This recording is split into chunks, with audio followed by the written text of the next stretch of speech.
Las encuestas nos sitúan como uno de los países más tolerantes e inclusivos con la comunidad LGTBIQ+. Pero en las calles parece que la realidad es otra. Los delitos de odio van en aumento y aquellos dirigidos contra gays, lesbianas, bisexuales y trans son cada vez más violentos. ¿Por qué están aumentando este tipo de agresiones? ¿Están calando los discursos de odio? ¿Qué papel juega la masculinidad en todo esto? ¿Somos realmente tan inclusivos como parece? Dentro, Gameplays.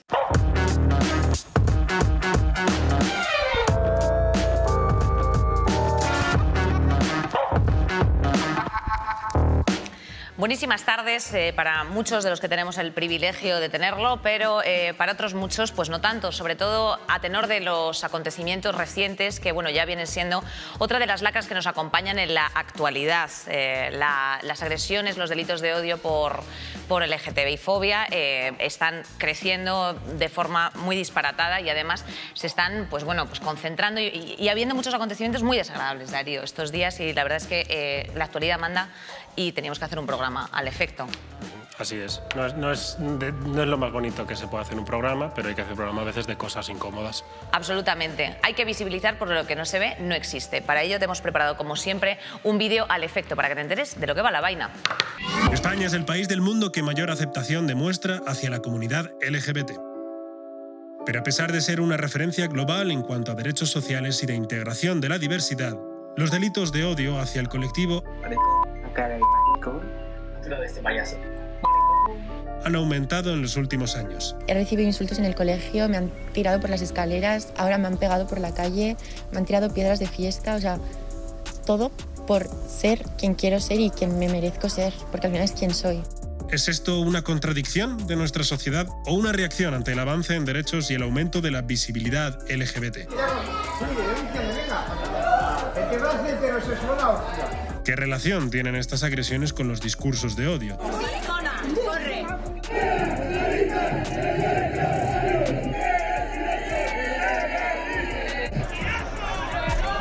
¿Cómo podemos frenar la escalada de la violencia? Pues yo creo que esto es una cosa que debe ser enfermedad. Pues no sé por qué no vamos a tener también la jornada del orgullo machote, entre los cuales yo me cuento. Yo estoy harto de los pollas viejas y esta gente tan cascarrabias y gruñonas que dijan, por favor, si eres Pedro Picapiedra en el Paleolítico no es mi problema. Pues así está la movida. Como siempre nos hemos rodeado de una mesa, hoy sí que sí de ensueño. La verdad es que no sabemos hasta qué número de preguntas vamos a poder llegar, porque tenemos muchísimos melones que abrir hoy. Así que yo ya no me demoro más. A mi izquierda tengo a Andrea Momoitio, periodista. No sé si he dicho bien ¿he dicho Momoitio? Bien, está bien. Sí, vale, Andrea. Sorprendentemente está bien dicho la primera. Hombre, sorprendentemente ponen aquí en RTV presentadores que sepan leer, aunque sea unos mínimos.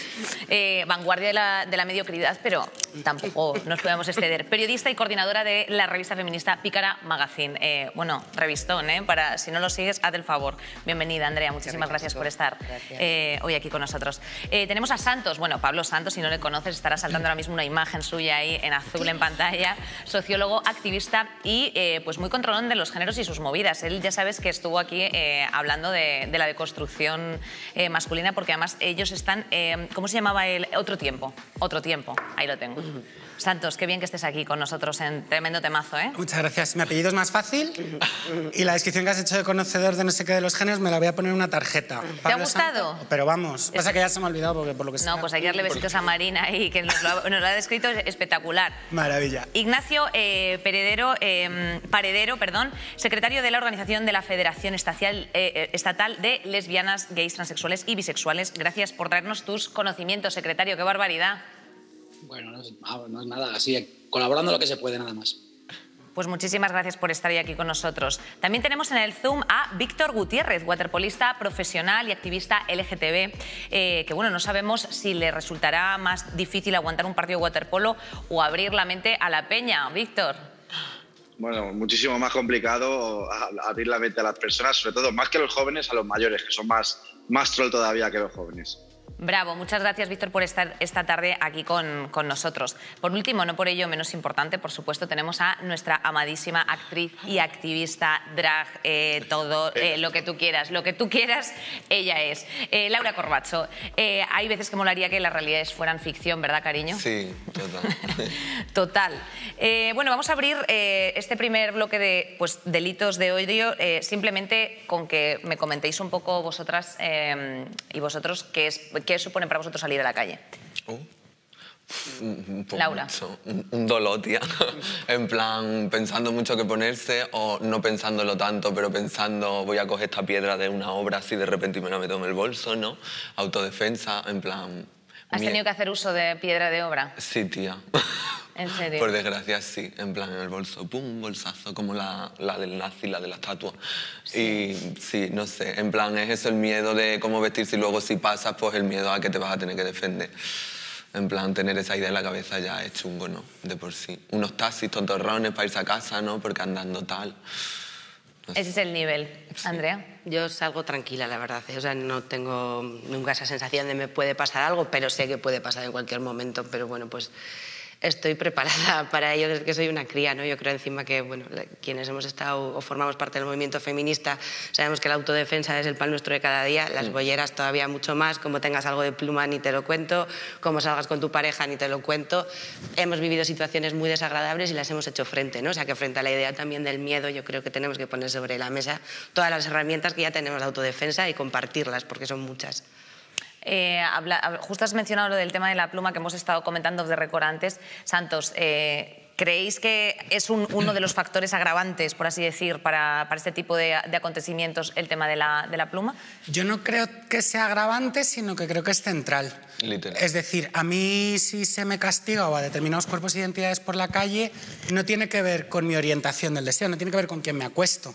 Tiene que ver con mi identidad y con mi expresión, ¿no? Claro. De género. Es decir, cuando a un niño pequeño en el cole le dicen maricón, no se están refiriendo a que se acueste con tíos porque tiene 7 años. Exacto. Lo que están es castigando una manera de hacer, ¿no? Que cuando estas campañas contra la LGTBI-fobia, love is love, ames a quien ames, Madrid te ama, es como, pero si es que no te importa a quién yo ame, claro. Te importa que soy maricón, que soy disruptivo caminando por la calle, ¿no? Cuidado con este rollito del amor, ¿eh? Con estas campañas de pero si solo es por amor, si a quién le puede importar a quién ames. Quiero decir, a las mujeres trans heterosexuales también las llaman maricón, ¿sabes? Totalmente. Son heteros. Claro, es que vivimos en una cultura y en una sociedad en la que maricón se utiliza como insulto muchas veces, independientemente de la sexualidad que tenga a quien va dirigido. O sea, es como insulto incluso entre tiazo y tiazo. Sí, o sea, va relacionado con la feminidad, en plan, al mínimo que tengas un ápice de feminidad a la maricón.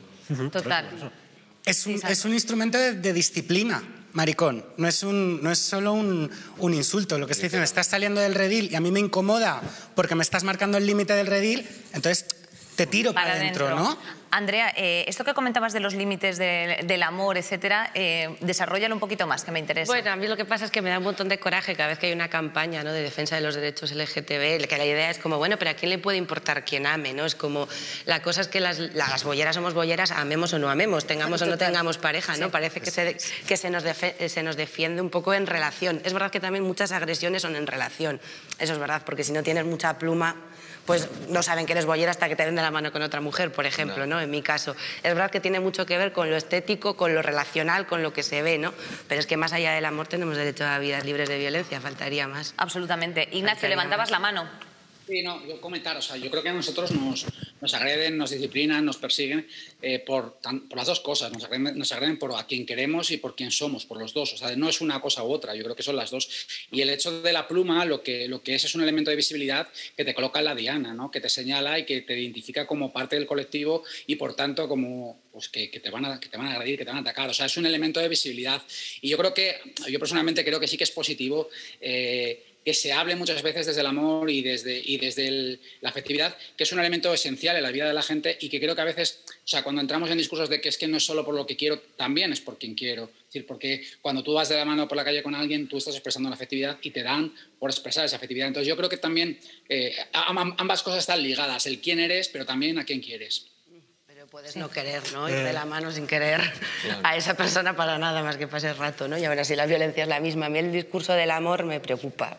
Y que deja fuera a la peña no binaria, a la peña trans, ¿no? Que se puede ser hetero, quiero decir, ¿no? Claro. O sea, que lo entiende Ignacio lo que en plan, si van las dos ligadas, sí, pero cuando se habla solo los... También tienen afectividad y tienen, igual que las personas trans. Yo no entiendo que la afectividad sea un elemento que no esté dentro del colectivo trans o del colectivo no binario, no sé.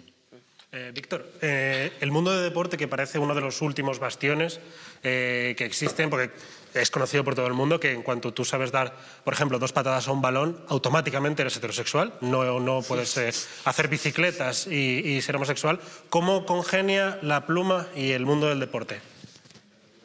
Bueno, en primer lugar, yo quiero decir que estoy totalmente de acuerdo en que caemos en un error en romantizar lo que es ser parte del colectivo, ¿no? O sea, no todo tiene que ver con el amor y efectivamente, pues cuando tú tienes 7, 8 años, como han dicho en la mesa, no te acuestas con nadie y dependiendo de la expresión de género, de cómo tú te comportes, de cómo tú te expreses, te dicen una cosa u otra. Yo tengo la suerte de que no he sufrido ese tipo de violencia porque, bueno, soy una persona bastante normativa en ese sentido, pero no sé qué me hubiese pasado si hubiese tenido pluma o si mi expresión de género hubiese sido diferente, ¿no? En el deporte, pues yo creo que es como la máxima expresión de la masculinidad tóxica, ¿no? Yo creo que ahí es donde, claro, efectivamente, en el deporte vemos que yo llevo escuchando toda la vida comentarios como no chutes como un maricón, corres como una niña, nada muy despacio, que te voy a poner con las niñas a nadar.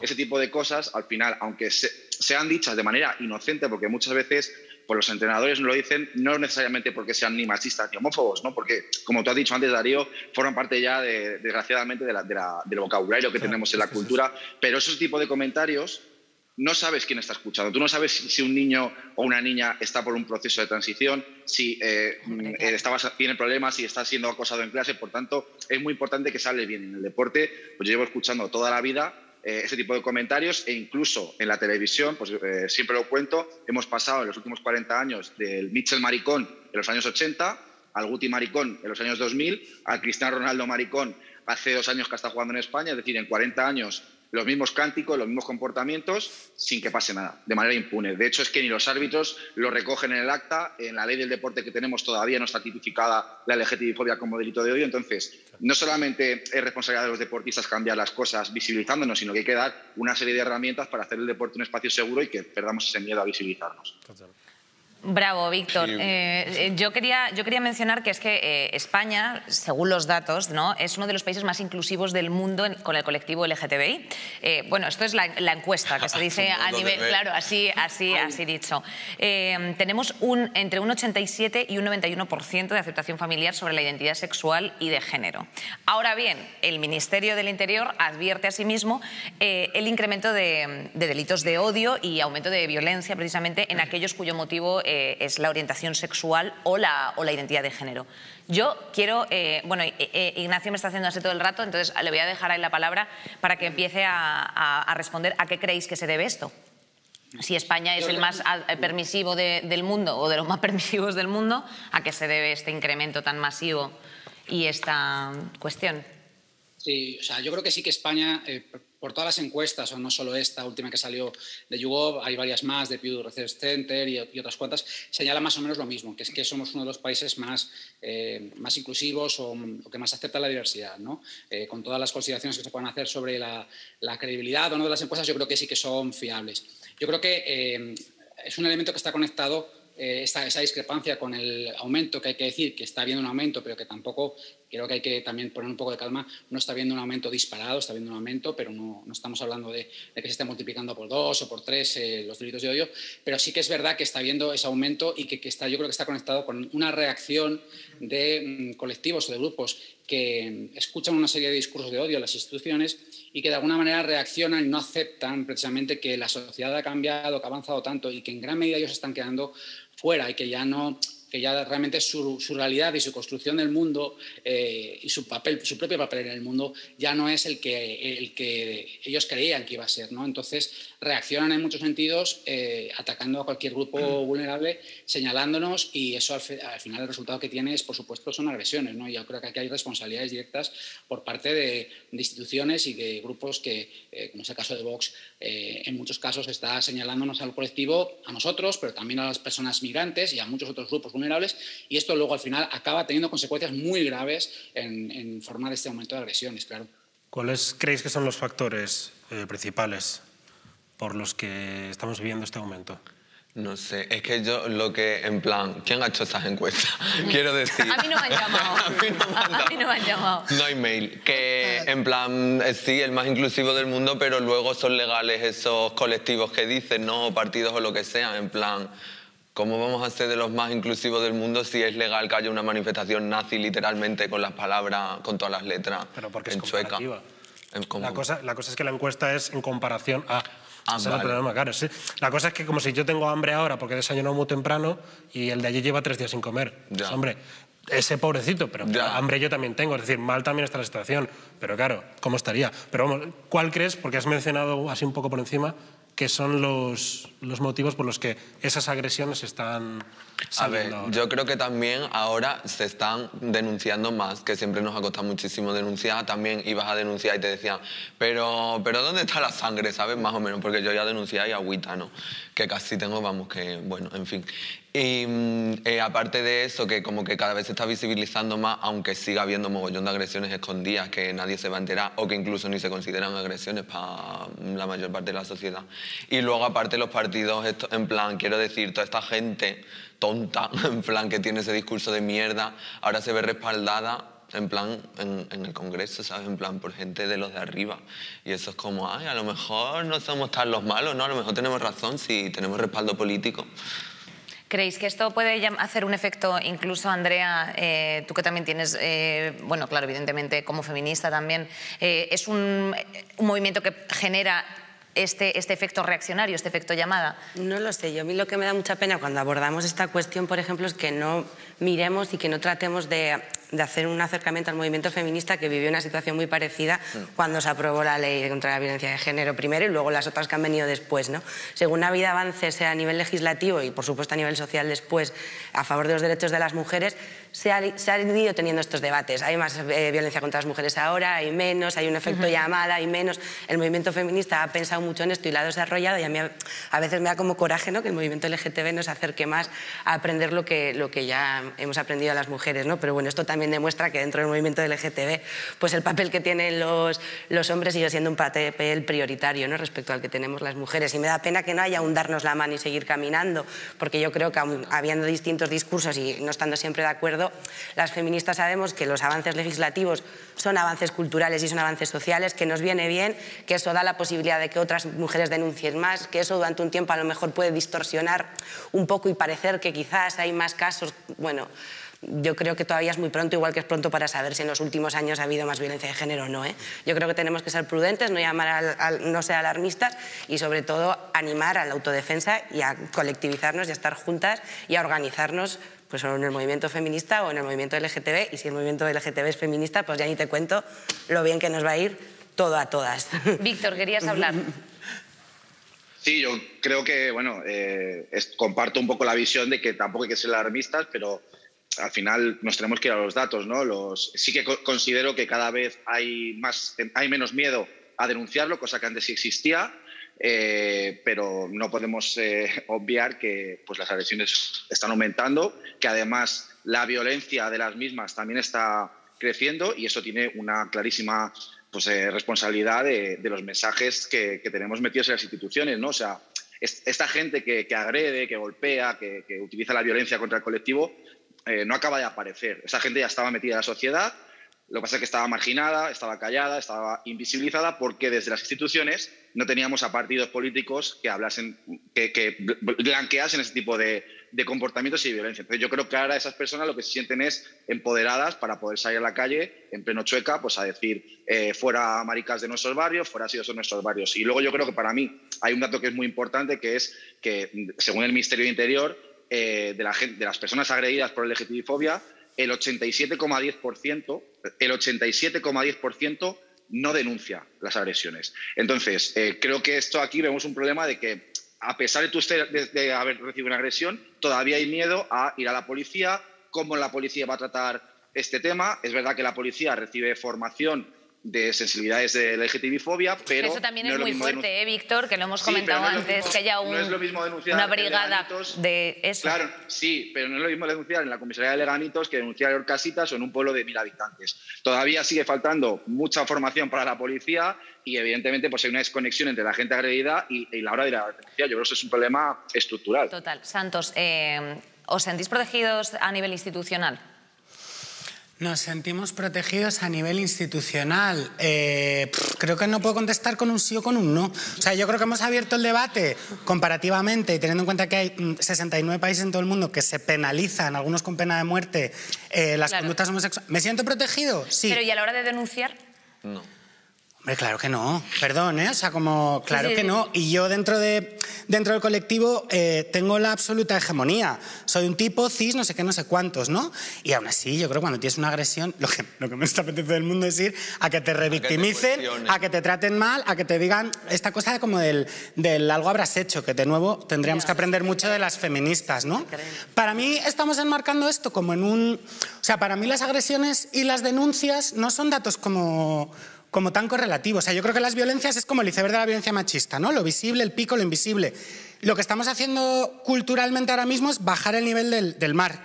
Que cosas que antes no se veían como violencia se vean. Y ahí todo el marco que se está dando ahora, y por desgracia el caso de Samuel, etcétera, etcétera, ayudan a esta movida. Pero a mí qué más me da que se... No, qué más me da, entendedme. Pero que se denuncien 200 agresiones o 700, me da igual. La realidad es que 1 de cada 2 personas del colectivo en el Estado español no va de la mano con su pareja por la calle. ¿Esa gente ha sufrido alguna de estas agresiones? ¿Qué agresiones se denuncian? Yo no conozco a prácticamente nadie que haya denunciado una agresión. Y todo el colectivo vivimos con miedo. Entonces, claro que es un indicador, ¿eh? Las agresiones, pero que lo que quiero es un poco como trascender. Correcto, sí. Decías antes, Laura, que has hecho... Hablabas de casos tuyos personales, que has hecho una sinopsis muy buena, que era agüita. Explica un poco. A ver, yo ya denuncié en plan porque me apedrearon literalmente y me tiraron piedras una vez, pero tuve mucha suerte porque salimos a correr, obviamente, y no me dio ninguna, pero yo dije, esto hay que denunciarlo, ¿no? Para que luego las estadísticas tal. Y ellos, pero no te han dado, entonces... piano, ¿no? En plan, como que no podía denunciar y tuve que liarla bien para denunciar. Y así muchas veces, en plan, también es como... Bueno, pues como pasa también con las violaciones y con todo, que tienes que llevar como pruebas, ¿sabes? Y si no, pues no te han violado, pirio. El caso es que eso, como que este tipo de agresiones sea un debate, otras no. ¿Sabes? A ti te roban por la calle y te dan un palizón, a la pum, denuncia, tal, hecha. Ahora es LGTBI-fobia, machismo, tal... Y es como que se cuestiona, no sé por qué, ¿sabes? Y yo creo que vamos a meter ahora un vídeo que nos ha preparado Maffer, pero luego después a la vuelta vamos a recoger un poco con lo que estaba abriendo Santos, ¿no? Porque al final luego después son muchos los espacios, por ejemplo, en el ámbito laboral, pues efectivamente en el ámbito familiar, etcétera, que a lo mejor, bueno, no es una violencia de denuncia, pero se genera una violencia, evidentemente se genera un clima que, bueno, pues evidentemente está poniendo también de manifiesto la losa social. Así que vamos con el vídeo de Maffer y a la vuelta recogemos. Hola amigos, en esta ocasión venimos a hablar de un tema del cual no nos gustaría tener que hablar, pero sí, toca hacerlo. Venimos a hablar del incremento de agresiones LGTBI-fóbicas que hemos experimentado en los últimos meses. Solo en 2020, la Comunidad de Madrid registró 259 casos de agresiones LGTBI-fóbicas y el 40% de todos los delitos de odio que han sido registrados en Cataluña eran agresiones contra el colectivo. Y como siempre, como cada semana, hemos decidido preguntar a nuestra audiencia qué opinan ellos. En primer lugar, la primera pregunta que les hemos hecho es ¿cuál es el origen de estas agresiones? La naturalización de los discursos de extrema derecha, a.k.a. racistas, machistas y LGTBI-fóbicos. Y también nos dicen por aquí el auge de la ultraderecha en España. O sea que parece que esto, por lo que sea, tiene algo que ver. Y como siempre, pues no podía faltarnos la palabra capitalismo y nos ponen que es un problema estructural que parece ser intrínseco al capitalismo. Odio, prejuicios y no recibir una buena educación basada en la empatía. Parece ser que la educación tiene algo que ver también con este tema. Una vez que ya hemos realizado este diagnóstico, esta radiografía a nuestra sociedad, hemos querido preguntar también a nuestros espectadores qué consideran ellos que tenemos que hacer a nivel tanto individual como gubernamental para que, por favor, esto se termine. Educar desde la infancia en colegios es la clave para acabar con los delitos de odio. Educar en la diversidad desde que somos pequeños, invertir en educación y no dar voz a X discursos. También actuar frente a la discriminación del día a día y no hacer nada es contribuir probablemente. Y ya por último, a nivel individual, nos dicen que es importante que cuando veamos algún tipo de agresión verbal o algún tipo de comentario, nos plantemos y digamos que esto no puede seguir así. Y me voy a despedir con una respuesta de otra persona que nos pone que es importante entender que todos somos personas y nos merecemos simplemente respeto. Siempre con cariño y respeto. Ahí lo llevas. Ahí lo llevas. Vamos a abrir entonces el debate del tema laboral, porque esto nos interesa bastante, y sobre todo del paro trans, que también Laura estaba como obsesionada con que esto había que sacarlo en algún momento. En España, solo el 38% de las personas LGTB están fuera del armario en sus trabajos. Esto es un dato, Ignacio, no sé si es correcto, todavía es menos la gente que está fuera del armario. Hay un estudio de UGT, lo que pasa es que no recuerdo exactamente la cifra, pero puede estar perfectamente por ahí. O sea, en general, la gente no suele salir del armario en los trabajos y especialmente, bueno, las personas trans que muchas veces ni siquiera tienen trabajo. Quiero decir, hay una tasa de paro elevadísima en el caso de las personas trans comparada con el resto de la población, claro. Laura, ¿por qué crees que sigue existiendo una discriminación laboral por la identidad sexual o de género? A ver, es que es eso, la discriminación está como ahí y, o sea, para los hombres gays es al mismo tiempo una opresión y un privilegio, en plan, no puedes mostrar tu identidad como que eso es una opresión, pero al mismo tiempo si la ocultas puedes trabajar, ¿sabes? Nosotras ya somos transicionadas, como la homofobia existe y a nosotras ya, y la transfobia pues, a nosotras ya pues nos la ven, ¿sabes? Porque en plan no lo puedes esconder cuando ya has transicionado, ¿sabes? A ver, que luego existe el cispassing y tal, ¿no? Pero bueno, ¿cuál era la pregunta?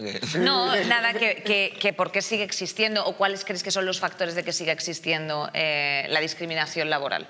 Cuando hay se supone que toda esta visibilización debería como de empujar o ayudar a que efectivamente pues hubiese una inclusión, sobre todo en el tema del paro trans me interesa porque, bueno, pues lo has mencionado tú antes. Ya, pues no sé, es que eso, en plan, es que es la transfobia, tía. Ya. En plan, que te voy a contar. También de decir antes que me ha venido a la cabeza con el vídeo, en plan, el auge de los nuevos discursos de ultraderechas, como, a ver, auge, piano, ¿no? Aquí hubo una dictadura y no se ha cerrado nada, quiero decir, están muriendo la gente que torturaba con decoradas, ¿sabes? Sin pisar a cárcel, sin juicios ni nada. En plan, es que toda esa historia yo creo que sigue estando ahí, ¿no? En plan, el discurso, es que no sé, los estereotipos, que se creen que trabajamos mal, que somos de la calle, que no sé qué, en plan, hay muchos estereotipos que juegan. ¿Cuál es tu historia? ¿Tú has tenido algún problema, por ejemplo, realmente cuando has ido a buscar un curro o alguna cosa? A ver, es que yo como he tenido suerte, en plan, de trabajar de lo que me gusta, pero es que soy literalmente el 1%, y que empecé con lo de los Javis y tal, pues ahí he tenido suerte. Sí que he tenido rechazo, yo que sé, al entrar en una escuela de arte dramático. En plan, es que con esa voz no vas a poder hacer muchos personajes y es como... amor un poquito anticuado, ¿no? En plan, solo voy a hacer Siglo de Oro, quiero decir, no sé. Arte dramático, ¿eh? LOL, ¿sabes? Es fuerte. O sea, sí. Víctor, tenías la mano levantada respecto del tema del curro. ¡Uy, va! Es como eso, en plan... que se me mueve la cámara. Sí, bueno, yo creo que evidentemente pues sí que hay muchos problemas en el mundo laboral y entre esos es porque todavía seguimos teniendo miedo a mostrarnos tal y como somos, pensando que eso nos puede cerrar puertas. Evidentemente, pues en el tema de las personas trans es mucho más evidente porque es más visible, ¿no? En cuanto a las personas pues gays, lesbianas, siguen teniendo miedo. Hay mundos en los que creo que pues, las mentalidades están más abiertas, como puede ser el del espectáculo, el del cine, el teatro, etcétera, la televisión, pero bueno, hay otros mundos como puede ser pues, la abogacía, el deporte, sin ir más lejos, en los que es muy complicado. ¿Y por qué hay todavía ese miedo a visibilizarse y decir, pues bueno, pues miedo al rechazo, por ejemplo, en mi ámbito, en el deporte, miedo al rechazo del vestuario? Si yo cuando tenía 20, 21 años tenía pánico a decir que era gay y sentir que mis compañeros, que al final los compañeros de equipo no son solamente compañeros, son también parte de tu familia con la que convives 8 horas diarias, 6 días a la semana. Entonces yo tenía miedo al rechazo de mis compañeros, a que me pudiesen hacer cualquier tipo de forma de acoso y tuviese que acabar dejando mi pasión, que es el deporte, miedo al rechazo del público en las gradas, miedo a que incluso en el club dijesen, bueno, pues este chico como es maricón, le rescindimos el contrato o no se lo renovamos y ya está. Y yo creo que en los trabajos pasa lo mismo, ¿no? Que un abogado pues en su bufete salga del armario y se pueda enfrentar a que pierda clientes, a que sus propios compañeros, bueno, no sentirse aceptado, aunque muchas veces luego esas cosas están en nuestra cabeza, pero hay un miedo a visibilizarse y yo creo que es el reflejo de ese porcentaje. Total. Yo quería un apunte. Cariño. A ver, que aparte de estar los estereotipos y tal rollo, las personas trans dan mala imagen, por ejemplo, es que yo creo que va desde antes, el caso que has dicho de la abogacía, es que también hay que pensar cuántas personas trans tienen el privilegio de llegar a esos estudios si no las han echado de casa, si tienen el dinero, los medios, tal, y cuántas si llegan no lo dejan por cuestiones de bullying y tal. Es que es como que hay mucho tema detrás. Luego llegas a ser abogada y no eres una abogada cualquiera, en plan, entran los valores de las personas, en plan, no le voy a contratar, en plan, soy transfobo, pues no voy a contratar a la abogada trans, ¿sabes? O cómo va, en plan, la trans a hacer este caso, tal. Total, ¿sabes? total. Que entran como muchísimos factores. Sí, Ignacio quería hablar. Ignacio. Sí, solo un comentario, que me parece muy importante una cosa que acaba de salir, y es que realmente a veces tendemos a pensar que el colectivo LGTB es un colectivo económicamente privilegiado, que realmente tiene mucha pasta, en fin, este estereotipo que hay sobre los gays, etcétera, etcétera, y luego cuando miran los estudios, es que es lo que acaba de decir la compañera, es decir, que mucha gente ha tenido que dejar los estudios, no tiene recursos económicos, su situación económica es precaria, de hecho, hay muchísimos estudios al respecto que el colectivo LGTB es un colectivo económicamente perjudicado, y no solo eso, sino que es que, por ejemplo, entre las personas sin hogar, un porcentaje muy importante de las personas sin hogar son personas LGTBI. Y esto tiene que ver pues, con todo esto que estamos comentando, con esa exclusión, falta de acceso al mercado laboral, etcétera, etcétera. Las familias que rechazan.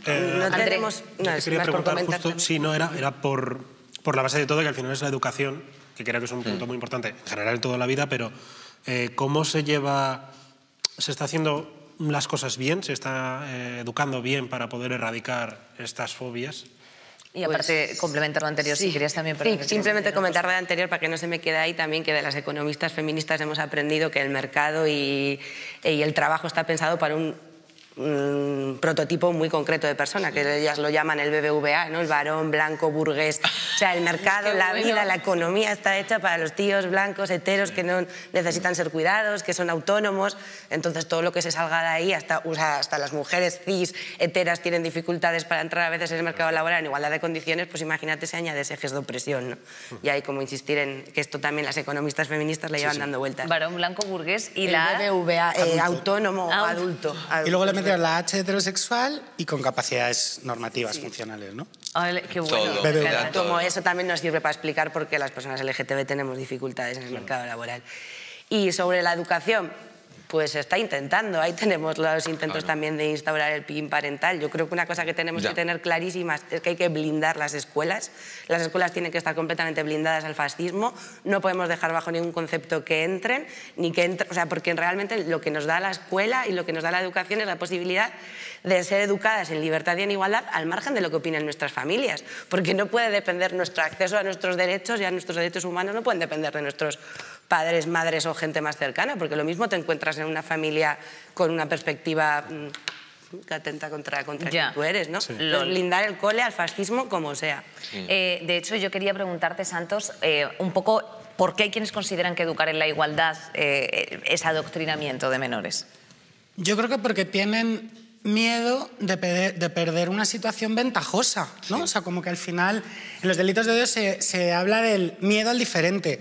Yo no creo que sea miedo al diferente. Yo no creo que un tipo cis-hetero tenga miedo a que cualquier persona en el colectivo. Tiene miedo a que su realidad tal y como él la conoce está desapareciendo, ¿no? Los hombres blancos enfadados, que escribió Kimmel, ¿no? Que es como, ¿qué pasa con la masculinidad en este fin de era en el que esa superioridad con la que se habían movido por el mundo, pues estamos brotando como setas?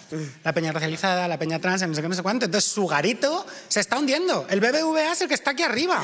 Entonces si las bases empiezan a temblar, BBVA, ¿qué te pasa? Qué pena contigo, ¿no? Entonces los pobres salen con lo que pueden. El día hetero, el día del hombre, que es como señora, que si quiere bolsa, ¿no? En plan, o sea, en serio. Entonces son resistencias ante un cambio que les hace dejar de ser hegemónicos, dejar de tener el poder. En la cultura, o sea, en todas partes, en las casas. Hablamos del trabajo, el trabajo, la consulta del médico, los juicios, todos los espacios, ¿no? Entonces, claro que tiene que ver. Entonces, claro que saltan como motos con el PIN parental, pero resulta que eso es adoctrinar, pero la Santa Trinidad y todo ese rollo resulta que es una fantasía. Esta teoría del miedo se aplica a todo a lo largo de la historia. Claro. Absolutamente todo. O sea, miedo al extranjero porque pueden venir a mi tribu y joderme. O sea, quiero decir, yo creo que es ampliable a todo esto que estás diciendo. Yo creo que desde la psicología social hay un aporte muy guay, que es cómo entender la identidad, que es esto, los fenómenos del endogrupo y exogrupo. Nosotros, ellos. Nosotros somos quienes tenemos los valores morales, los que lo hacemos todo bien, somos una gente muy maja, muy distinta, pero el ellos, que es desconocido es una masa uniforme, homogénea de gente, y ahí entran todos los prejuicios y toda la mierda, ¿no? Cuando los putos nazis el otro día decían fuera sidosos de Madrid, no se estaban refiriendo a la gente del colectivo que tiene VIH-Sida. ¿Sabes lo que te digo? Estaban Claro. refiriendo a sois todos unos putos sidosos, ¿no? O sea, como que... Sí, como un poco kindergarten, un poco básico también, ignorante por otra parte. O sea, quiero decirte, es como que no tiene absolutamente... Pero ¿qué te pasa en el cole? Sí, en la clase del aire libre, España contra Francia, en el pueblo con el pueblo de al lado... Ya, Víctor. Perdón. Sí, Ahora bueno, sí. Yo creo que desde luego el vehículo conductor para transformar las cosas en la sociedad es la educación. Yo siempre cuento que a mí, a lo largo de tanto mi carrera deportiva como académica, me han venido a dar 1000 charlas. Me han venido a hablar de hábitos alimenticios, de prevención de drogas, de dopaje, de 1000 cosas. Pero nunca me han venido a hablar de diversidad sexual.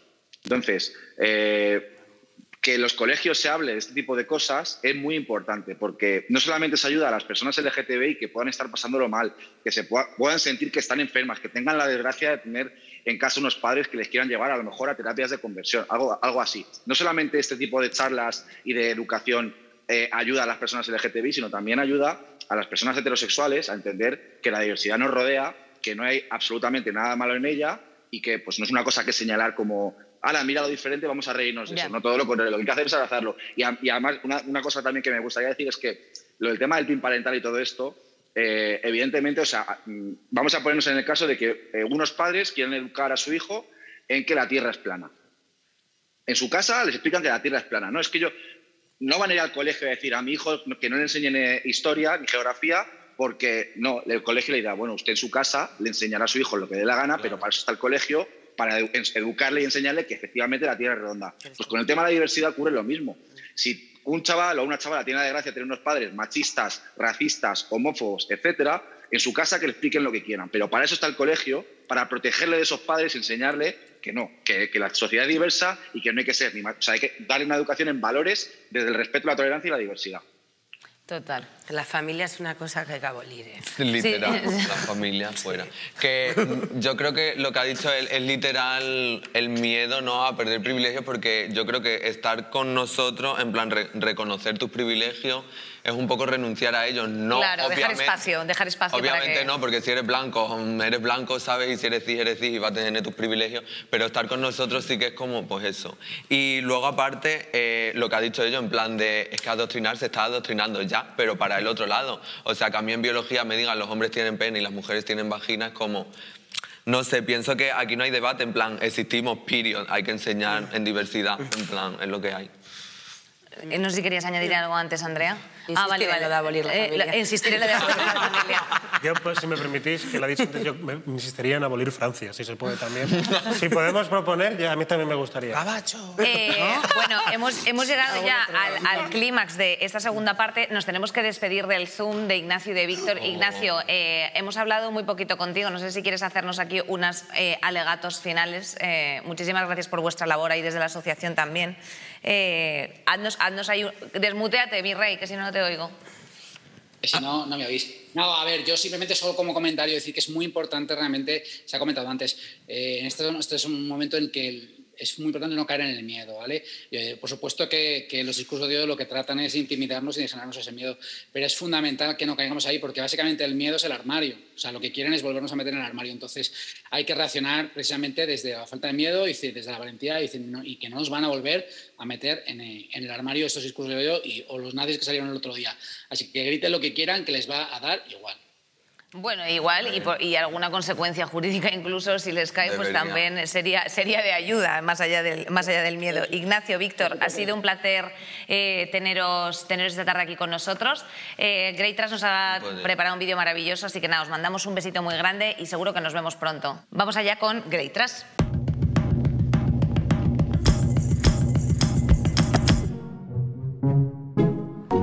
Hey, excuse me, do you speak English? A little. A little?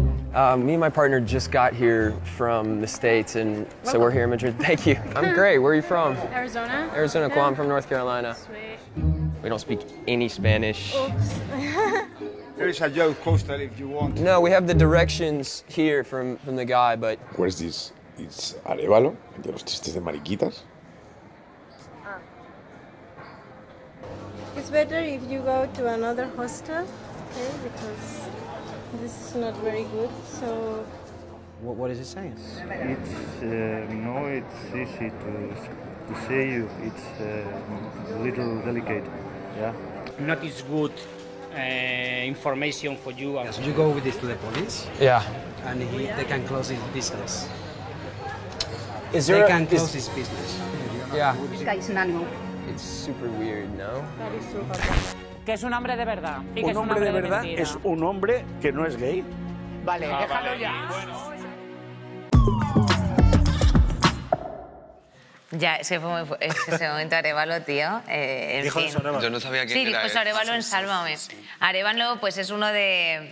Pues Sí. de los kings del humor. Algo he oído, ¿no? Hace una gira con Bertino Osborne. Hace una gira, sí, la verdad es que es una buena... Al fin juntos. Una O buena sea. dupla, sí. De hecho se titula así, Bertín y Arévalo, por fin juntos. La por fin. fantasía cisetero. Bueno, como siempre hemos incluido a la juventud del Papo. Eva y Pablo, muy buenas tardes, cariños, ¿cómo estáis? Vamos a presentaros un poquito. Hola. Pablo es filólogo, estudiante de la industria musical y también colaborador de La Casa, que nos escribió un artículo maravilloso sobre este tema precisamente. Así que muchas gracias por estar aquí esta tarde con nosotros. Y tenemos a Eva Vildosa, @EvaCast, para que lo sepáis. Nos cuenta su historia en su libro Me llamo Eva. Bienvenida, Eva, ¿cómo estás? Bien, gracias. Pues nada, cariño, voy a empezar de hecho contigo mismo porque, bueno, pues a propósito un poco de lo que estábamos hablando, vamos a ilustrar con incluso vuestras experiencias, si queréis hablar de ello. Pues empecemos por eso mismo, ¿no? ¿Cuál ha sido vuestra experiencia vital como personas LGTB? Muy mala. A ver, yo sinceramente agresiones he vivido así. Y insultos, también me han echado de clase incluso por ser trans. Y al final cada uno yo creo que vivimos cosas que nos marcan de por vida. En mi caso han sido varias. Y bueno, la más conocida supongo que es la agresión de Barcelona, pero es la que menos me dolió en verdad. ¿Cómo se supera eso? Pues yo no lo supero porque al final es conocida en todo el mundo prácticamente, entonces me lo siguen repitiendo cada día, entonces es imposible superar algo así. Para los que no lo sepan, Eva, cuenta qué tuviste que vivir. Bueno, a mí me pegaron en Barcelona por ser transexual, lo publiqué en redes sociales, se hizo viral, entonces pues de un día para otro fue algo súper mediático y al final yo soy influencer, entonces cada día tengo entrevistas y en cada entrevista me preguntan por esa agresión. Y el tema de las noticias de los delitos de odio tan recientes, ¿no?, que tenemos ahora mismo en nuestro propio país, pues ¿cómo te está afectando a ti esto? ¿Notas si de verdad respecto del tema que estábamos comentando hay una pequeña bajada o hay una visibilización mayor del colectivo o esto a ti no lo estás sintiendo así? Yo creo que se está visibilizando mucho más al colectivo, pero es verdad que también justo todo lo que ha pasado últimamente creo que es un ejemplo total de cómo es la sociedad, hay 1000 agresiones, hay una falsa, por ejemplo, y nos centramos tanto en la falsa y tan poco en las que son de verdad y tan poco en terminar con las verdaderas y centrarnos en esas, que creo que ahí demuestra perfectamente la empatía que tiene la sociedad y en lo que de verdad se enfoca la gente. Pablo, en tu caso, ¿sientes que hay una mayor reacción y más violenta respecto de, bueno, pues eso, hacia el colectivo LGTB? Bueno, eso es lo que ya habéis dicho. El tema de que se le esté dando visibilidad a discursos fascistas, pues yo creo que sí ha favorecido que haya un aumento. Siempre ha estado ahí, pero teniendo, digamos, como un respaldo de alguien que tiene más o menos poder, pues esos están viendo respaldados, entonces pues pueden hacer lo que les dé la puñetera gana y ya pues la manifestación de choca de los nazis pues ya es pues eso. ¿Cuál ha sido tu experiencia como persona LGTB? O sea, tus experiencias. Pues de todo, yo me acuerdo, me llamaban maricón en instituto simplemente porque me gustaba cantar y bailar. De hecho, una vez un amigo me dijo, pues tú eres maricón porque cantas, y yo, ¿por qué? Y vino un amigo a defenderme y decirme, pues si Juanes canta y no es maricón, porque Pablo que canta es maricón, ¿no? Con gilipolleces así. No sé, a mí me agredieron también por Plaza España en Devot. Vinieron pues 2 chavales encapuchados con plumas y me atacaron por la espalda, me dieron un golpe en la cabeza con un palo. Yo al recibir el golpe me di la vuelta, nos llamaron putos manicones de mierda, os vamos a matar. La primera reacción que tuve es enfrentarme a ellos, pero la persona con la que estaba, mi tío, me dijo vámonos, vámonos, y salimos corriendo. Y pues nos pegamos un par de hostias porque tuvimos que bajar por una ladera. Yo no sé cómo saqué todas las fuerzas de poder reaccionar bien a todo eso. Yo simplemente dije, mira, no voy a dejar que un par de nazis básicamente me amarguen el puñetero día, vámonos a tomar una cerveza. Y nos fuimos al TGV a tomarnos una cerveza. Es verdad que luego no quise denunciar porque básicamente no me siento respaldado por, digamos, pues las fuerzas, etcétera. Y nada, salir del armario otra cosa que ojalá no haber hecho, porque solo me han traído cosas malas, sobre todo en mi ambiente familiar. Es verdad que ahora, pues eso, después de 3 años de que salí del armario, todo está muy bien, pero nada agradable, la verdad. Wow. No sé, chicos, Eva o Pablo, si le pediríais algo a las instituciones ahora que, bueno, ojalá estén viendo este vídeo, todas las instituciones, de hecho, no dejarnos ni una, para proteger vuestros derechos. Eva o Pablo, no sé si queréis hablar. Yo, simplemente pediría pues lo que habéis dicho. Yo creo que es importante un poco que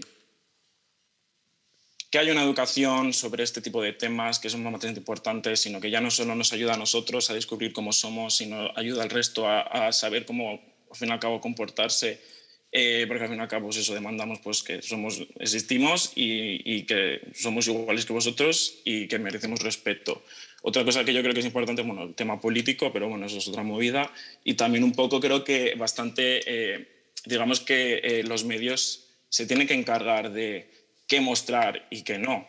O sea, no puede ser que maten a una persona por el hecho de ser maricón y que al día siguiente estén entrevistando a gente de Vox simplemente por dar morbo, o que hagan entrevistas a amigas de los asesinos. O sea, no tiene sentido. ¿Por qué no nos sacáis a nosotros, que somos lo que verdaderamente somos las verdaderas víctimas?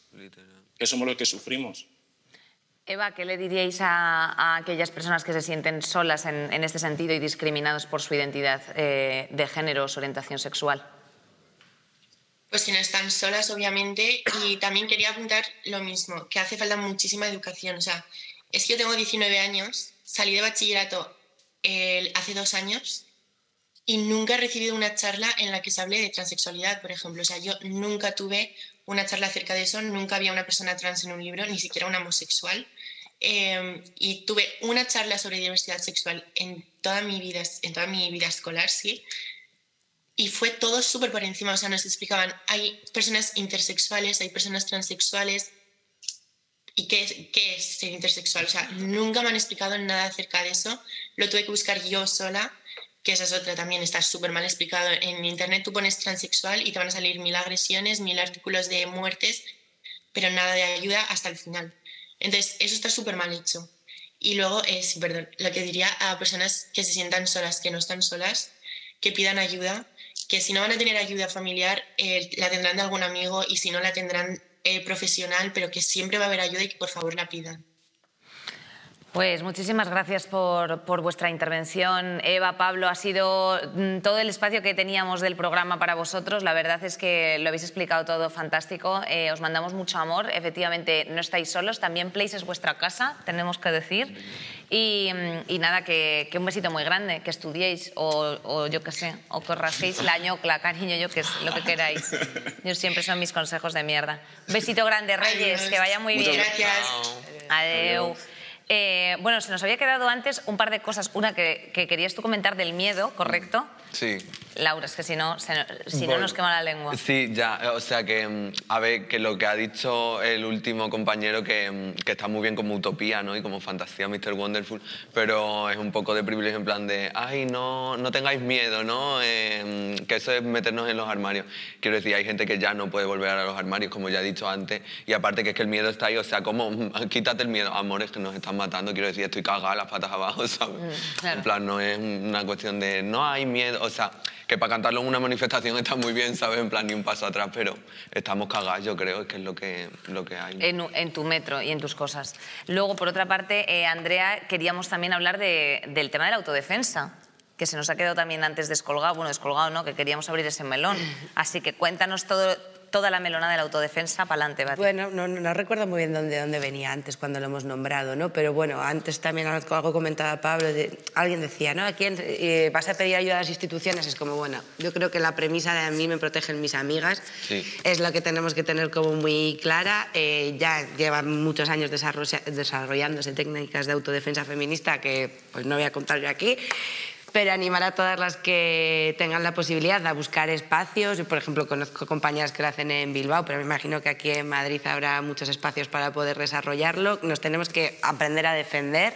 Hay 4 cosas, o sea, yo la poca experiencia que he tenido, la verdad, sí que puedes aprender algunas cosas físicas, pero sobre todo tiene que ver con saber colocar el miedo, porque el miedo lo tenemos, pero tenemos que aprender a colocarlo. Yo creo que igual tu autodefensa, de hecho, podrías controlar más que yo incluso. No, o sea, que ni una palabra a lo que has dicho. Yo para mí creo que tiene que ver con la doble vía como se lleva haciendo desde los feminismos muchos años, que es como todo bien con la autodefensa y a la vez, si no hubiera agresores, pues no haría falta desarrollar ningún tipo de... Es que me da una rabia tener que meterme en unas clases de autodefensa. Es como, Peña, vamos a darle una vueltica... Yo venía a hablar de mi libro, a la masculinidad, ¿no? En plan, o sea, entre el 83 y el 91 por ciento, según el estudio, de los delitos de odio, los cometemos los tipos. Sí, entonces es como, ¿no? Esta cosa de la masculinidad frágil y de la policía del género de los tipos constantemente, ¿no? Por supuesto tipos cis hetero, llevando todas estas violencias, ¿no? Entonces, evidentemente que nos tenemos que rearmar la peña del colectivo LGTBIQ+, ¿no? O sea, como que luego se nos olvidan también letras y por supuesto violencias, pero por supuesto lo que hay que hacer es... Amigo hetero, date cuenta, o sea, nos están matando. Mira a ver si cortas el chiste la próxima vez que llaman a uno maricón. Mira a ver, ¿no? O sea, como que necesitamos que la responsabilidad alianzas. Es colectiva. Hazte cargo de tu privilegio, amigo. Absolutamente. Dicho lo cual, como tenemos ya muy pocos minutillos, yo creo que de conclusiones, no sé si, aparte de lo que hemos añadido, queríais cerrar añadiendo algo más. Sí, yo rápidamente, o sea, que cuando vemos este tipo de manifestaciones... lo que están haciendo es también política, yo creo que esto lo tenemos que tener claro. Cuando la extrema derecha sale a las calles a manifestarnos, están haciendo política, están expresando su odio y están tratando de expandirlo. Entonces, bueno, pues tenemos que hacer la batalla cultural para hacer frente a eso, que la homofobia tiene mucho de cultural, o sea, hay grandes representaciones de homofobia, de lesbofobia y de transfobia, pero sobre todo son sutilezas, ¿no? En este momento en el que hay cualquier programa de televisión y entre 2 hombres se miran, ¿no? Me vienen a la cabeza Berto y Andreu, que lo hacen mucho, bajan un poco la musiquita y juegan ¿a qué? ¿Qué es lo gracioso de bajar la musiquita y jugar a ay, no, que nos acercamos? Es como, o sea, la homofobia es completamente cultural, está atravesada por todas las expresiones culturales que tenemos, desde los medios de comunicación a las series de televisión, y una de las batallas que tenemos pendientes es esa, precisamente, la batalla cultural, porque ellos están haciendo política cada vez que salen a la calle. Hagamos nosotras lo mismo. Yo sí también, en plan, por acabarlo de él, de eso, amigo hetero, date cuenta, se lo digo a la cámara, en plan, las agresiones y las microagresiones que también son muy importantes, eso de tu amigo diciendo el chistecito, es importante cortarlo, aunque parezca que no sabes, es como las violaciones, que violación no es que te pillan en una esquina y te viola un desconocido, que también violan parejas y amigos, ¿sabes? Pues lo mismo con esto, las microagresiones, que hay que de ahí vienen muchas cosas, ¿sabes? Y luego también yo quiero decir que sería, o sea, es que es totalmente necesario, aparte de lo que he dicho antes, de reparar la dictadura y que se juzgue a gente que era literalmente asesina, chica, y legalizar el fascismo, no sé, en plan, en Alemania, que también tienen un pasado fascista, se avergüenzan de ello, como es normal, y es ilegal, en plan, llevar una esvástica al aire, por ejemplo, ¿sabes? Es que pienso que es algo fundamental ilegalizar el fascismo, pirio. Y luego, aparte, pues eso, la educación y tal, pero... Así como porque antes había una pregunta de cómo erradicarías tú esto. Sí, pues sí. Eso sería un paso importante, ¿no? En plan, que haya pena legal para quien tenga esos pensamientos. Es que no es libertad de expresión, es que, o sea, la libertad acaba donde empieza la del otro y está yendo en contra de nuestros derechos. O sea, si Doso fuera de Madrid, libertad de expresión, piano, ¿no? Total. Yo creo que hemos dado con muchas de las claves, educativa, cultural, la memoria, me parece otro elemento, y también creo que hay que rescatar un montón de otros elementos, tipo, ¿qué pasa con la homofobia interna? Con la plumofobia dentro y fuera del movimiento marica. ¿Qué pasa con...? O sea, yo creo que está pasando una cosa... ¿Qué pasa con Grindr? ¿Qué pasa con Grindr? ¿Tenéis para otro programa o para una trilogía, como veáis? Pero creo que hace falta un movimiento muy potente que señale el blanqueamiento del fascismo que se está haciendo. Ana Rosa, Cari, corta, que se te está yendo la flapa. ¿Sabes lo que te digo? En plan, hace falta movimientos en la calle como el Movimiento Marica de Madrid, como el Orgullo Crítico, que están generando discurso y generando presencia. Y para mí, resignificando el colectivo hacia luchas más interseccionales, con el antifascismo, con el antirracismo, con el transfeminismo, ¿no? O sea, como que al final esa opresión del odio, por supuesto, tiene muchos matices, pero tiene mucho que ver en común. Entonces, hace falta que estemos en la calle y que estemos ocupando todos esos lugares. Necesitamos sentirnos bien, nosotras, nosotres, segures en nuestros espacios para después tomar el resto, para tomar la cultura, para tomar la educación, para estar en los juzgados y para estar en la consulta del médico. Pero necesitamos estar tranquis para expandirnos. Y feminismo. Todo el rato sin parar. Feminismo siempre. Bueno, pues yo creo que tenemos muchos deberes. La primera, según yo os estaba escuchando hablar, era efectivamente escuchar. O sea, que visibilizar ayuda a tomar conciencia efectivamente de los problemas que hay más allá del umbral de nuestra puerta y eso es imprescindible. Y lo segundo, pues efectivamente que desde el privilegio que tenemos otras muchas, bueno, pues efectivamente nos echemos un cable, estemos con alertas atentas y muchas veces que los delitos de odio que efectivamente se estaban hoy impugnando desde el programa también, si somos conscientes o si estamos como testigos directos de ciertas agresiones, pues poder incidir. Claro. Así que desde Place, como siempre, pedimos la paz en el mundo, que es como un discurso muy de mis, pero es que la queremos de verdad, así que traeremos lo que sea necesario hasta conseguirla. Ha sido un placer estar esta tarde aquí con todas vosotros y nada, nos vemos en el próximo. Creo que vamos a hablar de la parte del porro legal, o sea, el CBD, pero tampoco lo tengo muy claro. ¿Puedo venir yo? ¡Hombre, claro que sí, mi niña! Claro que sí, cómo no. Pues nada, y que si queréis escribir vuestras inquietudes, pues ya sabéis, y nada, y esperemos que este mensaje llegue a mucha gente. Y que no nos denuncien, porque no hemos dicho nada grave. Sí, a chuparla. Poco se habla. Adiós.